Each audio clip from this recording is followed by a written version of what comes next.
What's up, everybody? This is Whiskey in the Six. I'm Rob. I have another bourbon today. W.L.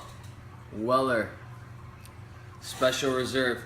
This is a Kentucky straight bourbon, bottled at 45%. I'll pour this out for you. For me, anyway.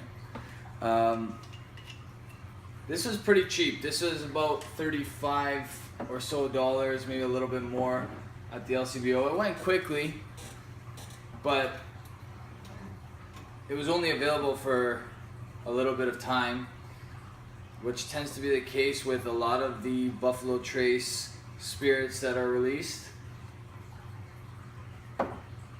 There is a high-end Weller, part of the Antique series, which is apparently stunning. I haven't tried it myself, but it's in the same class as a George Stagg, and those, well, they're all part of the Antique series from Sazerac Company.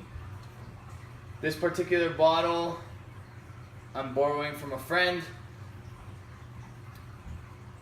It's straight bourbon, but it's a heavy wheated bourbon. So it's called the original wheated bourbon. So you know that it has to have 51% corn whiskey in there, but possibly the other 49% is wheat bourbon, or wheat whiskey, sorry. Wheat whiskey tends to be a little bit more floral.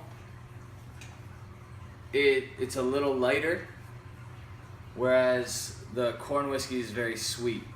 So let's see if that has an impact here on the nose. On the bottle, I'm not sure if I've gone through this before. On the bottle it says Kentucky Straight Bourbon Whiskey. With bourbon whiskey, if it says straight bourbon on the bottle, that means that they can't add any color. It can't have staves in it to darken the whiskey. It has to be natural color, it has to be charred barrels. It has to be done the bourbon way. 51% corn, all of that. If it doesn't say straight bourbon, there's some tricks that they can do to the whiskey. Nothing crazy. It's still nowhere near the rules that are allowed for Canadian whiskey, but they're allowed to do a little bit more, like different types of wood to darken it and that sort of thing.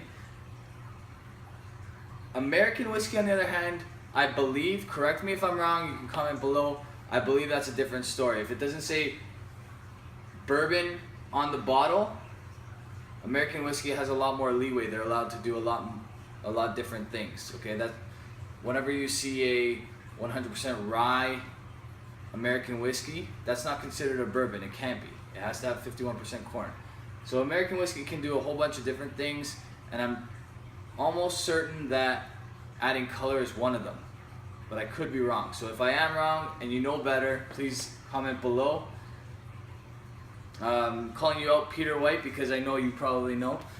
Peter White is one of my subscribers. He traded with me this beautiful, highly sought after GlenDronach 15-year-old, which I cracked immediately last night when I got it. Okay, this one is, there we go, a 2013, which means that this is about 18 years old, if I'm not mistaken. Majority of the whiskey in this bottle is 18 years old. Probably one of the best whiskeys I've ever tried, if not the best whiskey I've ever tried. And I've tried a lot of whiskey, tried a lot of very expensive whiskey. I've tried a lot of not so expensive whiskey. I'm gonna wait to do this one until I'm about halfway, because I have a funny feeling this might be a first for something. But I'm not gonna say that just yet. Stay tuned when I do the review. Thanks again, Peter. He also gave me this Indian whiskey, Amrut, correct me if I'm wrong in the pronunciation, intermediate. So it's a sherried Indian whiskey, highly regarded. I'll do a tasting with this one, but I'm not gonna do a review because I don't have the bottle, and I don't want anybody to think I'm trying to scam anybody. Peter is a reliable source, but it wouldn't be right for me to do a review without the actual bottle present. Okay, so those two are coming up. On the nose. Okay, standard young smelling bourbon. I'm gonna guess that there's under 4 years old in this, around 4 years old. The price point indicates that it's young as well. Get a little bit of caramel, touch of char in there, a lot of vanilla. Okay, on the palate.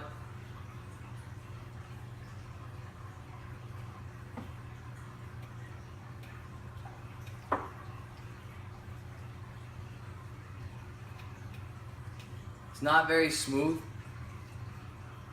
It's a little sharp actually, but it's still sweet. I would say it's still a sippable whiskey. No finish, pretty much, at all. Once you swallow, it's gone.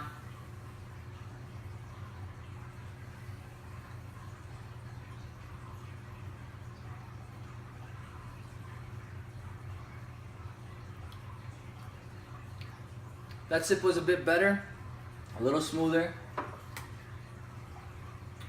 I'm gonna say that this would be an excellent bourbon for mixing. It's definitely sippable. It's not like if you pour this and sip it, you're not gonna enjoy it.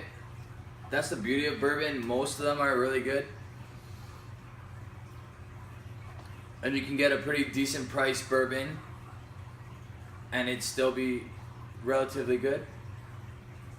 Okay, but this is not overwhelmingly good. It doesn't have a ton of characteristics.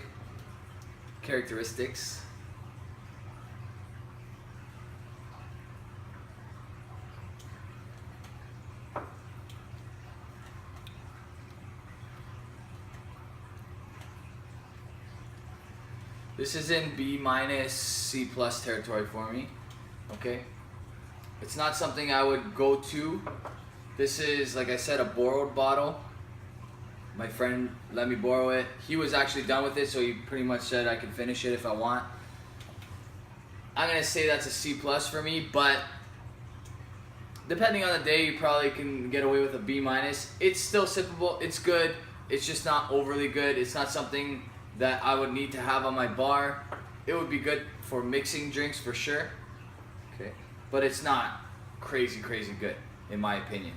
Okay, let me know if you disagree. I can see why someone would say this is in the B category, but I'm gonna stick with my guns here and say C-, or C+. All right. Okay. That doesn't mean that I'm not recommending that you go out and buy this. What I will say is, for the price point, it's an excellent bourbon to mix, to have mixed drinks with, and it's, for the price point, better than your Jack Daniels, better than your huge market mainline stuff. This is coming from a big company, but it's not as popular as your Jack Daniels or some of the Canadian whiskeys like Crown. Okay, I think this is better than your standard Crown Royal. Okay, so if that's a measuring stick, then it's about the same price and it's better in my opinion. Okay, so C+. If you like this video and I kept you this whole time, subscribe below. If you're already a subscriber, hopefully you got a chance to take advantage of the Raise the McAllen event that I announced on my Instagram and Twitter recently. It's an opportunity to try the gold, amber, sienna. I'm not sure if the ruby's gonna be there, but I know the rare cask is gonna be there. So hopefully My subscribers that live in the GTA, I'll get a chance to meet you at that event on November 30th. If you have Twitter and Instagram, stuff like that comes up, you want to be informed, add me at Whisky in the 6 on Instagram, at Whisky_in_the_6 on Twitter. Cheers, guys.